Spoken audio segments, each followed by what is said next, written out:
Hi everyone, it's Elliot from TutorialEdge.net, and in this tutorial we're going to be looking at how you can containerize your Go applications using Docker. Now, Docker is a truly excellent bit of tech that allows you to specify the environment in which you want your application to live, all within a simple Docker file. Now, this effectively makes collaboration easier and rids us of the "it works in my machine" problem that is so prevalent in development teams across the globe. So, as such, I felt it'd be a great idea to write a tutorial on how you could effectively containerize your Go applications using the Docker containerization technology. Now, by the end of this tutorial, you should have a good handle on the following. So you should be able to understand the basics of Docker and how it's useful to us developers. You should be able to write a simple Docker file for your Go applications. And then finally, we're going to look at how we can deploy this Docker container to a DigitalOcean droplet. Now, if you want to follow this tutorial but don't have a DigitalOcean account, I'll be leaving a referral link in the description of this video. And if you create an account with that referral link, you'll get $100 in credit for the next 60 days. So let's dive in. Now, the first thing that I usually get asked is why Docker? Now, I've been asked this a couple of times, and to me, the main benefit of Docker becomes obvious when you're working on critical applications that require complex environment setup in order to run. Now, essentially, everything your application needs to run should be defined within a Docker file at the root of your application. And this will include things like environment variables, Go versions or build steps, or instructions on what directories need mounted and so on. Now, by investing the time to declare these in a Docker file up front, you essentially make your app portable across any machine that can run Docker. Now, if you have new developers joining a team, you can simply point them to a repository with a Docker file already defined in it, give them the start command to run it locally, and that's them ready and set up to go and start contributing to your project. Now, let's imagine we have an application. And let's imagine that this runs using Go version 1.12, and it connects out to, say, a database. Now, if a new developer comes in and joins the team, they'll typically have to set up Go version 1.12 on their machine. They'll then have to retrieve the username and password for this database, and then they'll have to find out how to build and run the application locally. Now, the Docker file kind of minimizes that complexity. Now, within the Docker file, we could specify things like from base image. So we can say from Golang, and we can specify version 1.12. We could then say environment variable, say password equals pineapple. And we could then say, okay, build and then run within this Docker file. Now, if everything is specified in our Docker file, we can then say docker build, and we can build the image. And then once we have that image, we can then run it as a container on our local machine.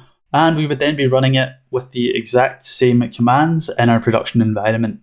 Let's dive into our editor of choice and create a nice and simple Go application that we can then containerize using Docker and then deploy to DigitalOcean. Now, I'm going to start off by creating a really nice and simple web server, and it's going to take in a main function. And within this main function, I'm going to want to do the following. So fmt.println go docker tutorial.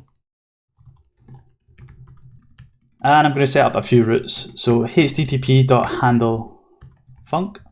And whenever someone hits this base root of my application, I want it to respond with this function. So http.responsewriter, response writer, and a pointer to http request.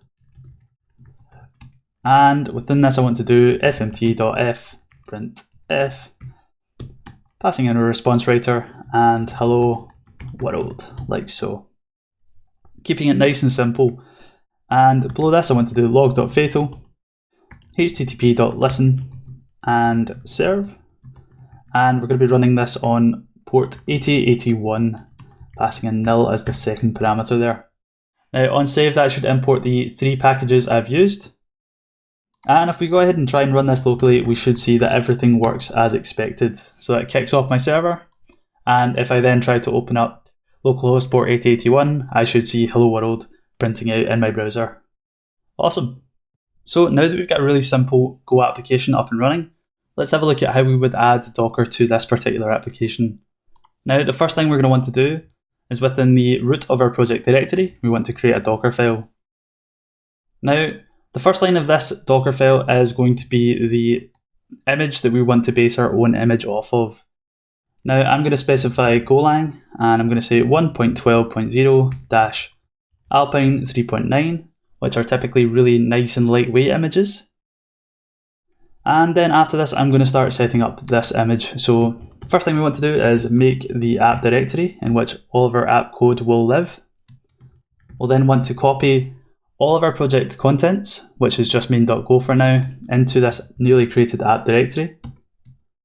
And we'll then want to specify the work directory as /app. And then within this work directory, we want to run the following command. So go build, and the output should be the main executable, passing in the current directory. Now that should build up our binary executable, and the next and final stage is to kick off this binary executable, and we can do that by passing in the command and saying app/main like so. Save that. Now that we've defined everything within this Dockerfile, we can then go ahead and create our image from it. So I'm going to Control-C my currently running server, and I'm going to want to create this image by using the docker build command. I'm going to specify the name, which will be my Go app, and I'm going to specify it's this directory I want to build it from. Kick that off, and it'll run through all of the 6 steps that we've already defined within our Dockerfile.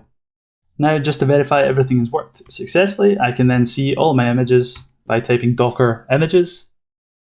And if I come up to the top, I should be able to see that the latest image is the my Go app image, and it was created 2 minutes ago. Cool. So if I clear this, and say I wanted to run this newly defined Docker image locally within a container, I could do that by typing docker run. I could say interactive mode, and then I could specify the port mapping. So I'm going to keep it nice and simple and say 8080 maps to 8081, and then I could specify the Docker image that I want to run, so my Go app. And as you can see, that's kicked off my application within a Docker container in interactive mode. And if I open up my browser and hit localhost 8080, I should see that hello world has successfully been returned. Awesome. Now this container is currently running in interactive mode, and it will live as long as this particular session lives. So if I Control-C this, I should see that my application has crashed. Now I can fix this by running my container in detached mode, again specifying the port mapping and the image I want to run, and that will kick off the container running in the background. Now, in order to see all of the containers running on my machine, I can do docker ps, and let me just make this wider. And as you can see, the my Go app image is now currently running with a container ID of this, and it shows the start command, which is quite helpful, when it was created, and its status, and again it shows the port mapping, so that we can see that my localhost port 8080 maps to the internal running localhost 8081 within the container. Perfect. Now if I want to also kill that, I can use the docker kill command. I can then copy the container ID, and that should kill that particular image. Come back in here, as you can see it's down. Perfect. So I guess the final part of this tutorial is going to be deploying our newly containerized Go application up to DigitalOcean. Now let's run through the process that we're going to be following. So I've effectively got my application source files on my local machine. Now I'm going to effectively want to commit all of these files up to a Git repo. I'm then going to want to be able to create a droplet on DigitalOcean. And from this droplet, I'm going to want to retrieve all of my source files and then run through the docker build and the docker run commands, just as we have done locally here. Now, You would typically automate this process using a tool such as Jenkins or maybe even Travis CI, but for now I'm just going to be showing you how to run through all of these steps manually, just so that you get a feel for the process and you understand exactly what's going on. Now, that first step of the process was to create a GitHub repository and push all of our source files up here. Now, in the interest of time, I've already done this, and I've already pushed my source code that I've got here up to this particular repository.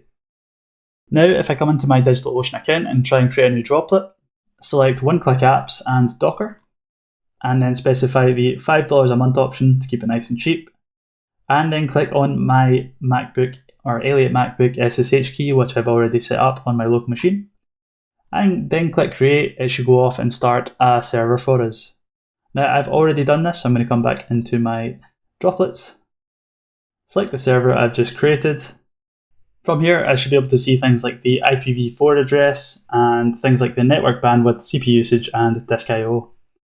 Now, I want to copy that IPv4 address, and within my terminal, I want to SSH using the root account, specifying the IP address, and that should log me into that server.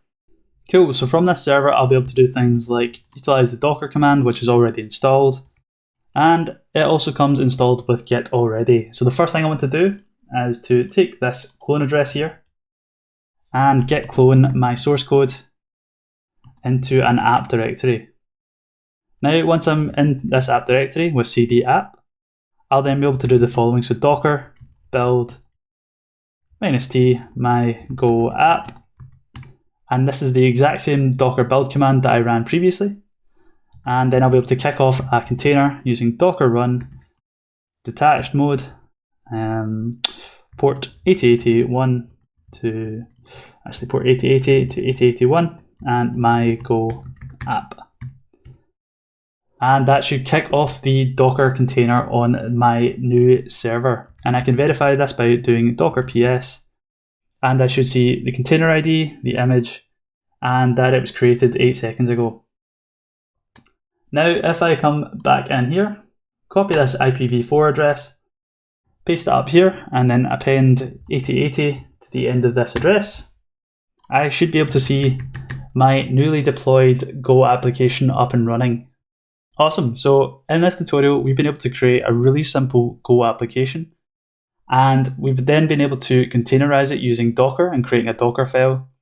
And then we've subsequently been able to deploy that application up to a DigitalOcean server using both Git and the Docker command. Now, as you can see, I used the exact same Docker build and Docker run commands as I did locally. And again, this highlights the importance or the helpfulness of Docker when it comes to running applications across different machines. Cool, so that's all we're going to be covering in this tutorial. Now, just a quick reminder, I'm going to be leaving that referral link in the description of this video for DigitalOcean, and that should get you $100 worth of credit for 60 days. So if you want to follow this tutorial and do it yourself, feel free to use that. If you enjoyed this tutorial, found it helpful, then please leave a like. If you get any suggestions as to what I can do to make it better, then please let me know in the comment section below. And as always, please subscribe to my channel for more programming content.